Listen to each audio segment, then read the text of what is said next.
ঢাকা থেকে আসার পথে ভাবলাম যে ইলিশ মাছ খেয়ে আসি। সেই উদ্দেশ্যে মাওয়া ঘাটে যাওয়া।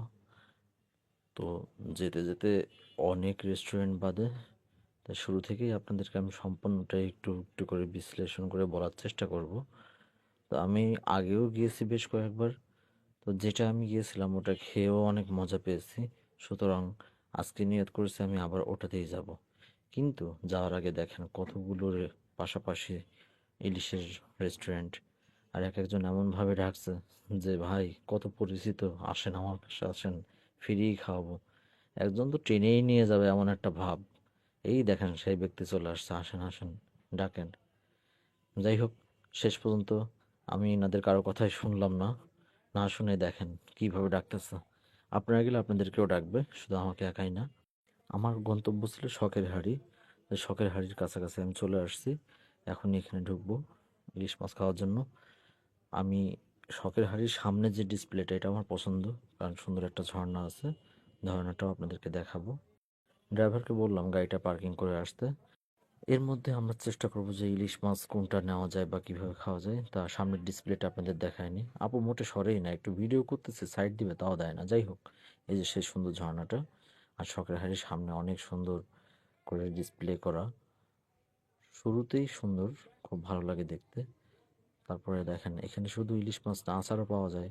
খাওয়ার পরে কিনে নিয়ে যান আপনারাও। ডিসপ্লে দেখেন বসে আছে ওরা, এক একজন গলা কাটার জন্য। যাই হোক, দেখেন কত সুন্দর ইলিশ। এটা চেয়েছে 2000 টাকা কেজি, এটা 2200 টাকা কেজি, আর এটা চেয়েছে 2400 টাকা কেজি। ওরা যেভাবে দাম বলে এইভাবে দাম না করে সরাসরি ছিনতাই করলেও পারে। যাই হোক, ওদের পরামর্শ থাকবে পরবর্তীতে এরকম করার জন্য। ইলিশগুলো বের করে দেখাচ্ছিল, এটাই নিলাম দাম দর করে। শেষ পর্যন্ত 2200 টাকা কেজিতে বিক্রি করতে ওরা সম্মত হয়েছে।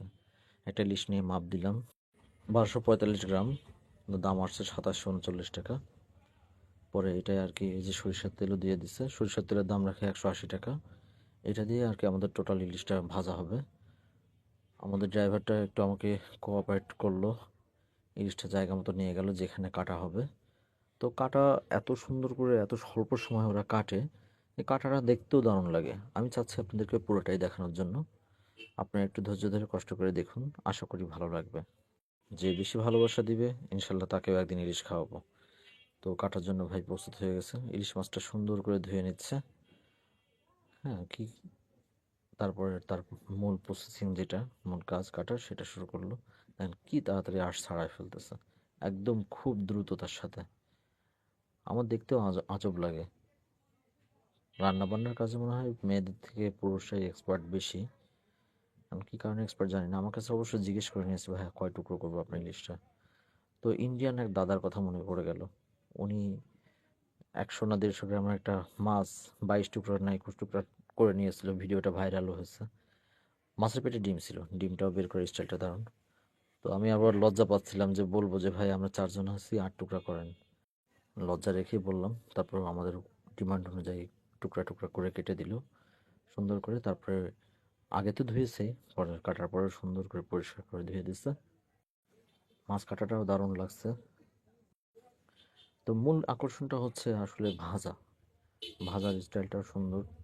তবে আমি এখানে একটা ছোট্ট দুর্নীতি পেয়েছি, আমি ওটা আপনাকে বলবো, দেখিয়ে বলবো। ইলিশ মাছ কাটাটা প্রায় শেষ পর্যায়ে, এখন মাথাটা সুন্দর করে একটু কেটে দিয়ে ওরা নেক্সট প্রসেসিংয়ের জন্য ওরা দিয়ে দিবে মাছটা। মাথাটা টোটালি 2 ভাগ করে ফেলছে, অল্প একটু ধুয়ে দিয়ে তারপরে পরিষ্কার করে দিবে। ও ভালো কথা, ইলিশ মাছের ডিমের আলাদা রেখে দিয়েছে, ওটা এখনও প্রসেসিং করে নেই, ওটা করে দিবে এখন। আপনারা যারা যাবেন, আসলে এখানে অল্প বাজেট নিয়ে গেলে অসম্ভব খাওয়া, অনেক বেশি দাম রাখে।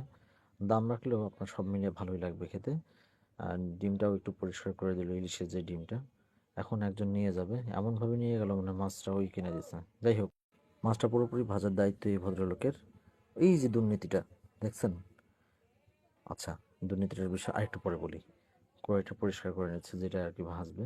তো এই লোকটা ওই তেল ঢালতেছে, মানে ওরা এই কড়াই পরিষ্কার করার পর আমরা যে বোতলের তেলগুলো কিনে দিই সেইগুলো আর কি ওরা সম্পূর্ণ এর ভিতর ঢালে, ঢেলে আর কি মাছটা ভেজে দেয়।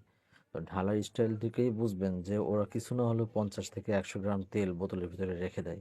হ্যাঁ এই যে শেষ, ওরা ঝেড়ে দিল মনে হলো না, কিন্তু না।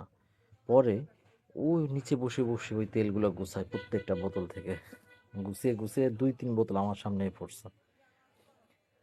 এই যে মাছ ছাড়া শুরু হয়ে গেল, ভাজা শুরু হয়ে গেল। তারপর ভাজা সব মিলিয়ে ওদের সবাই অনেক পছন্দই করে, কারণ সেই স্বাদ হয়। আমার ভাগ্নের কথা মনে পড়ে গেল, আয়ান, ওর একটা ডায়লগ আছে, সেই স্বাদ। পরে ভাজার পরে ওরা আমাকে বললো যে ভাই বেগুন কয়টা দিব, আমি বললাম যে 8 পিস দেন। তা বেগুন আর মাছ সমান সমান নেওয়া, ভাবছিলাম যে সবাই খাবে, কিন্তু সবাই আসলে ভেবে খায় নাই। পরে বেগুনগুলো বড় সাইজের আমাকে বেছে বেছে দেওয়া হয়েছিল। তো মাছ ভাজতে ভাজতেও আমাকে একটা রিকোয়েস্ট করলো যে ভাই আপনাদের আমি খুশি করবো ইনশাল্লাহ, মাছ ভাজা করে আমাকে একটু খুশি করেন। তখন আমি বুঝতে পারছি সে টিপসের কথা বলছে, সে না বললেও আমি দিতাম। তারপর ভদ্রলোকের খুব আন্তরিকতা যখন দেখলাম, ভালো লাগছে, আমি একটা ভালো অ্যামাউন্টের একটা টিপস দিয়ে আসছি ওকে, খুশি হয়েছে।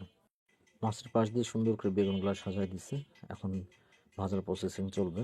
তো ভিডিও আসলে অনেক বড় হয়ে গেছে, লেন্দি হওয়ার কারণে আন্তরিকভাবে দুঃখিত।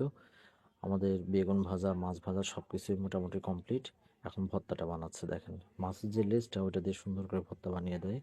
ভর্তার প্রসেসিংও প্রায় শেষ, আমরা এখন খাওয়ার টেবিলে যাব ইনশাল্লাহ। ও, তার আগে একটু সম্পূর্ণ শখের হাঁড়ির ভিতরের জায়গাটা দেখাই দিই আপনাদেরকে। সুন্দর করে ডিসপ্লে করা আছে, অনেক মানুষ আসে। তো আমরা একটু সন্ধ্যার টাইমে গিয়েছিলাম, এই জন্য মানুষ কম ছিল। এখানে দইও পাওয়া যায়, আপনি চাইলে দই বাসার জন্য নিতে পারবেন, খেতে পারবেন, হালকা মিষ্টির দই। আর আপনার ইলিশ মাছ ছাড়াও এখানে বিভিন্ন ধরনের আইটেম আছে, চিংড়ি মাছ, মুরগির স্যুপ টুপ থেকে শুরু করে বিভিন্ন ধরনের আইটেম আছে, আপনি চাইলে এখানে এগুলো খেতে পারবেন। তারপরে ভর্তার আইটেম আছে, ডাল ভর্তা, বেলে মাছ ভর্তা, বাদাম ভর্তা, কালো জিরা ভর্তা, অনেক কিছুই আছে।